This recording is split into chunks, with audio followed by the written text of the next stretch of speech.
Imagine this. The best pasta sauce you have ever tasted sits abandoned on a plate. Wasted sauce. That is a tragedy. If only you had used Barilla al Bronzo pasta. Its bronze-cut texture holds your sauce and scoops up every last drop. The Italians call that scarpetta. Capture sauce the Italian way. Barilla al Bronzo. Click or tap the banner to find out more.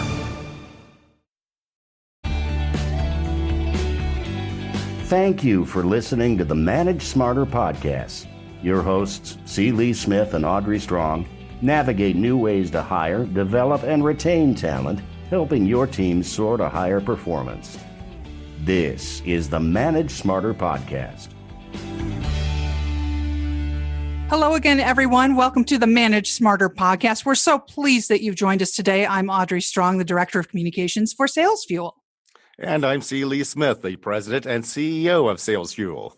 Our guest today, Dr. Tony Alessandra. He helps companies turn prospects into promoters. He is the CEO of Assessments 24/7 LLC. It's a company that offers a variety of online assessments, including the widely used DISC profile, and I've had the pleasure of being certified in that by Tony and his team, the Hartman HVP, Motivators Assessment, and other effectiveness assessments.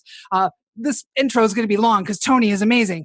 Prolific author, 30 books translated into more than 50 foreign language editions, including The New Art of Managing People, Charisma, The Platinum Rule. We're going to explain what that's about. And Tony has been featured in more than 100 audio and video programs and was inducted into the NSA Speakers Hall of Fame. Dr. Tony Alessandra, what a pleasure having some of your time today. Thanks for being here. Oh, I love being here. So, Lee, you take it away. Well, Tony, one of the big things that everyone struggles with at the managerial level is hiring the right people. And these days, if you hire a toxic person, not only do they have a real drain on the culture, but they cost the company a lot of money, and they're really hard to get rid of. And so I wanted to ask you some questions about your thoughts on using assessments, some of the assessments that you do to help or reduce some of the risk in hiring some of these new people. Absolutely. Lee, what I typically do is I start off by asking people, wouldn't it be great if we could attract the best and the brightest and keep them productively employed? And wouldn't it be great if we knew in advance that our new hire was going to be a top performer and we could predict and prepare for potential challenges and learning curves? Well, we could do all that by effectively hiring people. But the question, Lee, is why is it so hard to attract and retain top talent? Well, I think a lot of it starts with the interview process. We have the resume, the interview, the references. All of those just don't supply enough insight so that managers, hiring managers, whether it's HR or a direct manager that the potential employee has to work for, they don't have enough necessary info to make an informed decision. And hiring managers tend to be very subjective. They have this subjective bias that really can be addressed by using objective assessments. When it comes to the resume, you've probably heard this before. Many resumes just really don't tell the whole picture. They say a resume is like a balance sheet with no liabilities, only assets. Interesting. Yeah. Right? And in the interview process, you put your best foot forward. You're not going to screw up on an interview. An interview is like a first date. Where you always... I've screwed up a few of those, Tony, though. Right? And references, my gosh, come on. You have to be very careful as a former employer to give a bad reference in fear of getting sued. So how do we overcome all that? We overcome all that by using assessments, by doing benchmarking. Now, just so our listeners know what benchmarking is a statistical analysis. Let's say we're using it for salespeople. It's a statistical analysis of our current sales force using our online assessments to differentiate the high performers from the low performers. And what we do is we do that. We create a benchmark for future candidate selection. So if we can create a benchmark by one or more assessments, and then have the candidates, the potential hirees, so to speak, to take those same assessments and then match the candidate's assessment results against the benchmark, we can reveal the qualities and job responsibilities of ideal candidates. Maybe even use some of the benchmark findings in our ads to attract the ideal candidate. So anyway, that's sort of an introduction to what you were asking, Lee. That's very fascinating, Tony. It's like, but you're not suggesting though that we throw out looking at resumes and doing interviews and everything like that and replace it solely with assessments, right? Absolutely not. Absolutely not. I believe my ballpark is that assessments, even assessments that are targeted against a statistically valid benchmark, should only be about 20% of the hiring decision. We have to focus on job experience, education, references, the interview results, aptitude information, references, you name it, the whole thing. We have to just have the assessment results as one piece of the puzzle, not the only piece. For somebody who hasn't used assessments or really doesn't understand them, I was shocked and pleasantly surprised when I got certified, Tony, with Jennifer, that these are very nuanced assessments. They're very complex, and they really are spot on in between the DISC and then the underlying motivators. Do you want to detail that out a little bit for any newbies that are listening that don't really understand what we're talking about? Absolutely. Let's talk a little bit about DISC. DISC is a 4-style behavioral model. The D stands for dominance, the I for influence, the S for steadiness, and the C for conscientiousness. And each of us, when we take the DISC assessment, the online DISC assessment, it gives us a percentage match in terms of how much D, I, S, and C we have, because all of us have a little bit of all four. Some of us a lot more of each of them. I'm a very high D and I and a low S and C, but my D is higher than my I. So I tend to be a dominant person. When people take the online DISC assessment, which is basically 24 questions where you have to choose among 4 adjectives, which of those 4 most and which of the 4 least describes you for each of the 24 questions, and then another 6 questions that are sort of an either or.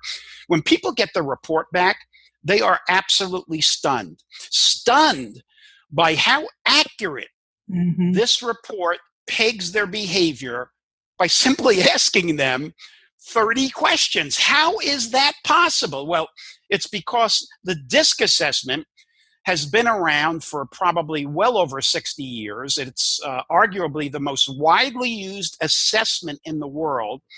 And what I love about the DISC assessment is its simplicity and its practicality. Now, you can find that DISC assessment from a number of different providers.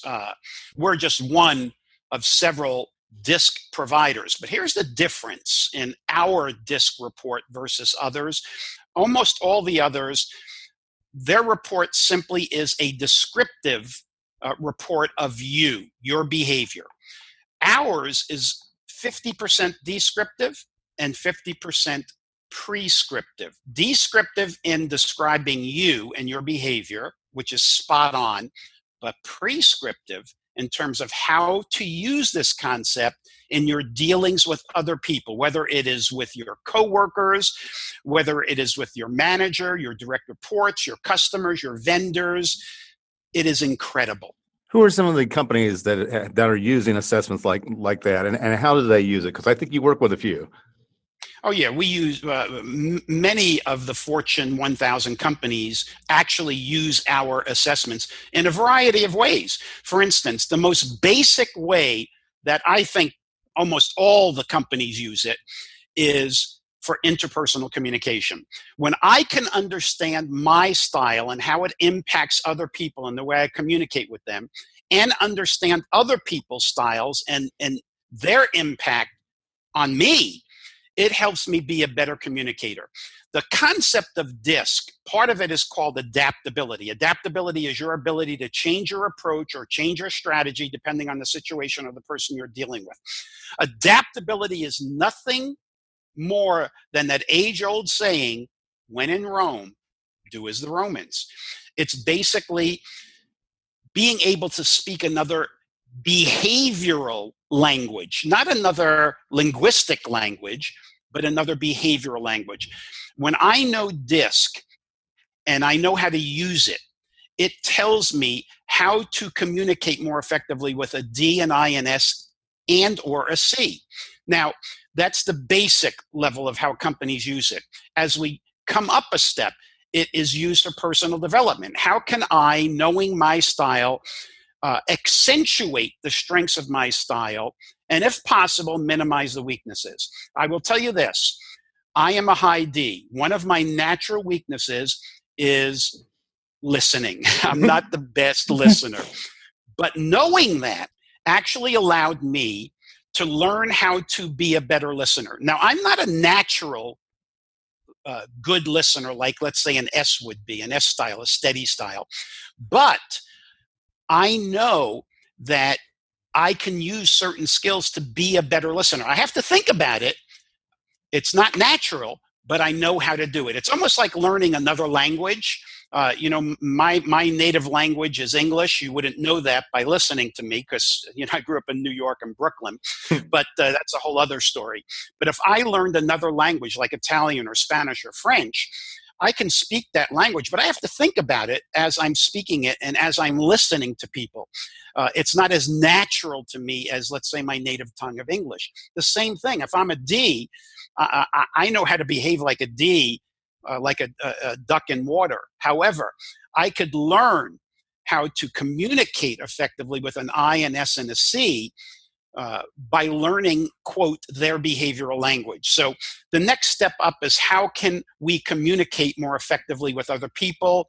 How can I build my own strengths and maybe not get rid of, but lessen my weaknesses. Next level up is how can we build better teams where instead of just one-on-one, it's one-on-many, how we can get along better within a team. I move up another level and I can teach salespeople how to adjust their selling style to match the customer's buying style, how I can teach leaders to motivate people internally, through personal connection rather than power.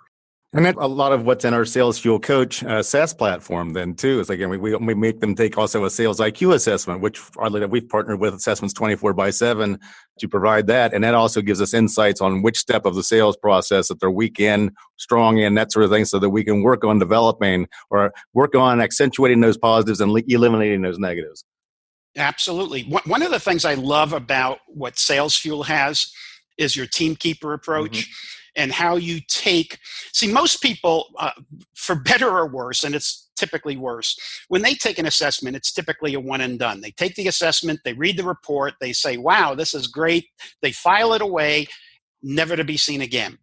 What I love about Teamkeeper and what you've done with the assessments, primarily with the DISC assessment, the motivators assessment, and the sales IQ, is that you put it into the system so that people can access it and refer to it and use it much more than the one and done. Mm-hmm. So I really like what you've done with that system. Oh, thanks, Tony. I appreciate that a whole bunch. I think one of the tenets of that is that we believe that these assessments are usually handled by the HR department. And a lot of people we work with, it's like they buy the assessments and they screen employees and everything like that before a lot of our listeners, the managers and leaders, actually get an opportunity then to talk to these folks.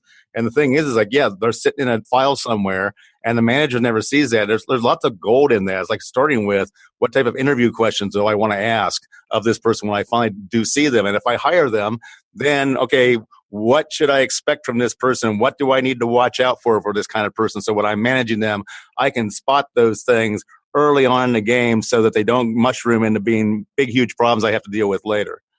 Absolutely. Absolutely, Lee. And what I like is that, well, for instance, in our system, the Assessments 24/7 system, to get away from this one and done concept, we have the ability to do what's called a DISC collaboration report. So specifically with your example, maybe HR is involved in hiring, but what about the manager that particular candidate might have to deal with on an ongoing basis? Well, let's do a DISC collaboration report where we look at the candidate's DISC style and their potential manager's DISC style.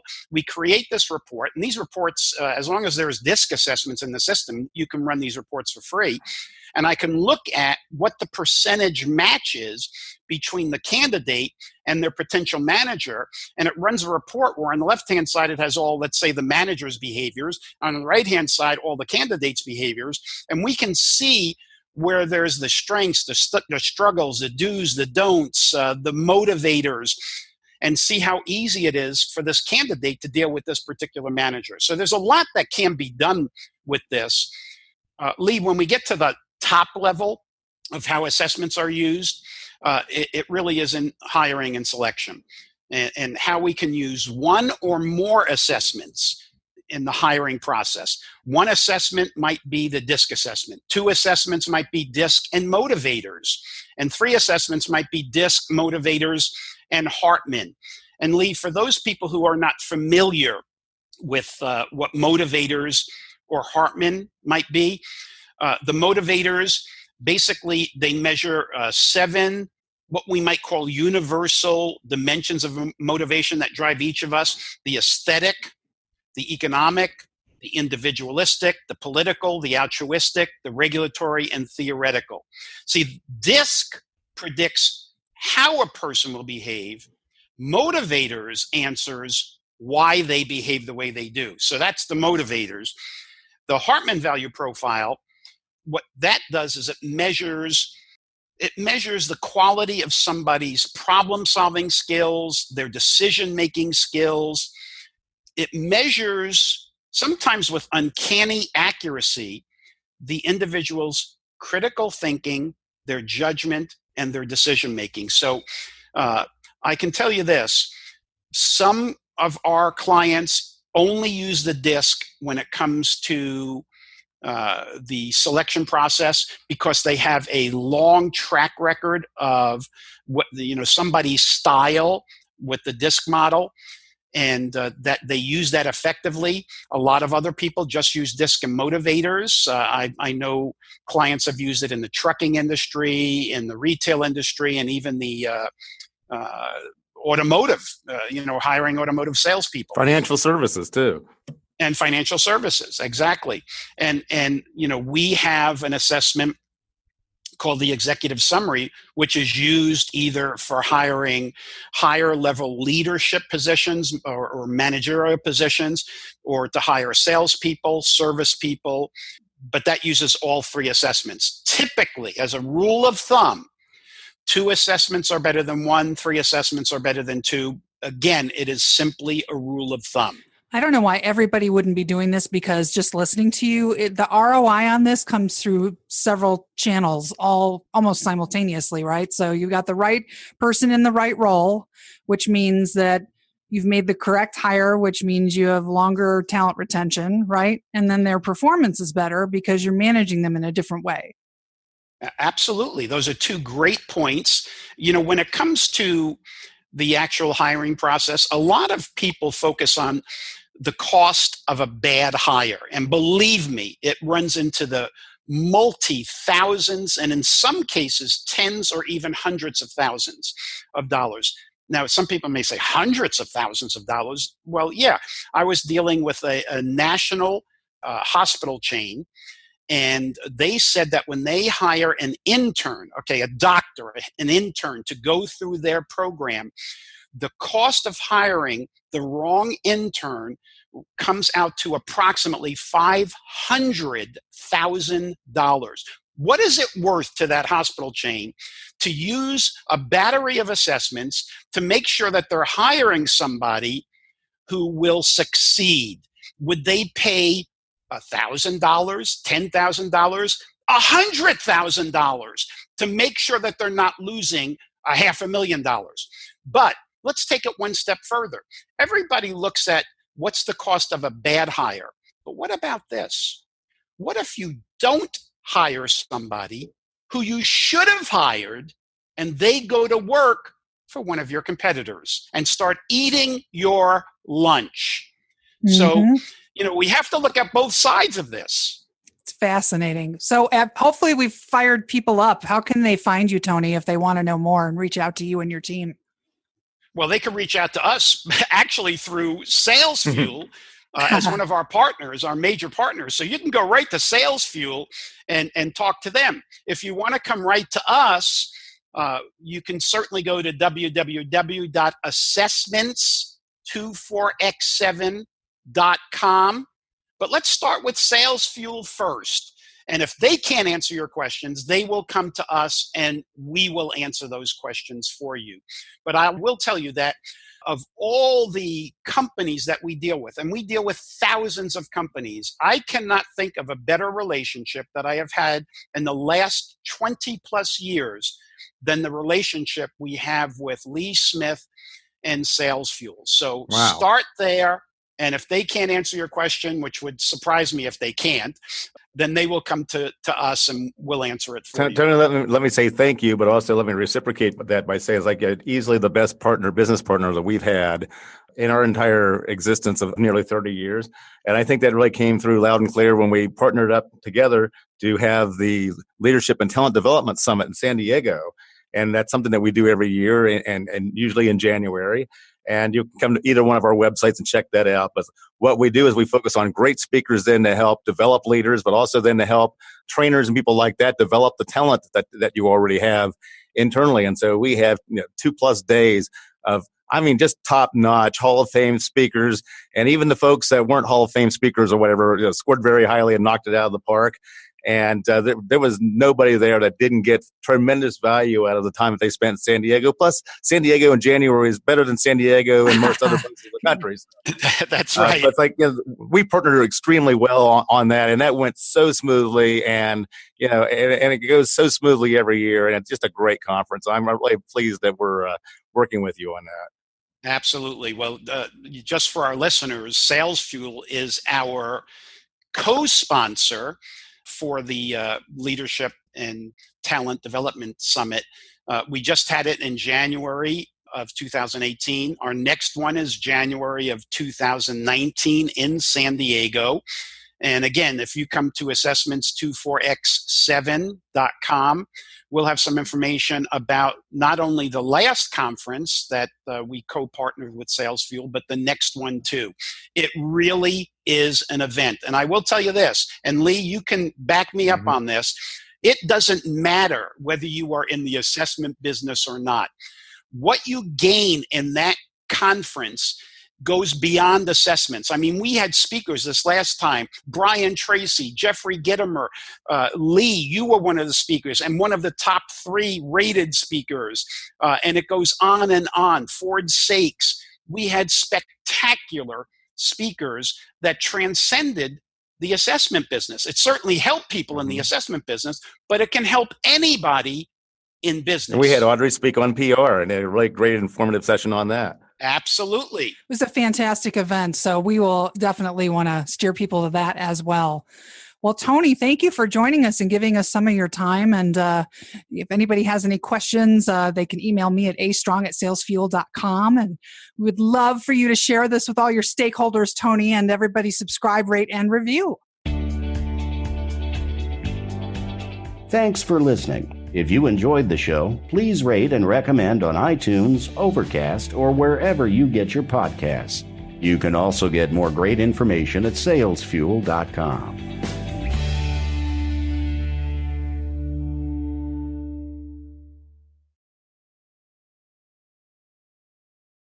This podcast is a part of the C-Suite Radio Network. For more top business podcasts, visit c-suiteradio.com.